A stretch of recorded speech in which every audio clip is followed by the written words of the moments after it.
Recent గానే నేను ఒక ఆర్టికల్ చదివాను సార్. Neuro scientist. కరెక్ట్. తను బయటపెట్టిన విషయం ఏంటి అంటే హ్మ్. మిలీనియం హ్మ్.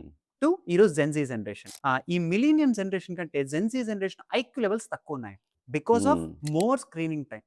కరెక్ట్. దీన్ని బేస్ చేసుకొని అందుకని హ్మ్. స్వీడన్, హ్మ్. ఫిన్లాండ్ ఏవైతే ఉన్నాయో అవును. వీటన్నిటిలో కూడా గాడ్జెట్స్ తీసేసి మళ్ళీ తిరిగి బుక్స్ ఇచ్చారంట. అవును.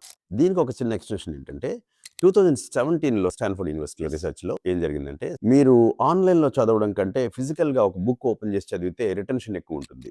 ఓకే. యెస్. టైప్ చేయడం కంటే పెన్ తీసుకొని పేపర్ మీద రాస్తే మెమరీ ఎక్కువ పెరుగుతుంది, ఫోకస్ ఎక్కువుంటుంది, హ్మ్. రిటెన్షన్ చాలా ఎక్కువుంటుంది అని వాళ్ళు 2 లైన్‌లతో బయటకొచ్చారు. ఎగ్జాక్ట్‌లీ. ఒకటి don't forget to read physical books.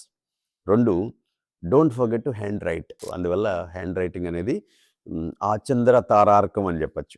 ఆకాశంలో చంద్రుడు, నక్షత్రాలు ఉన్నంత కాలం ఇంతకాలం. ఈ భూమి మీద పెన్ ఉండాల్సిందే. మీరు బుక్ షాప్‌కెళ్ళి పెన్ ఉందా?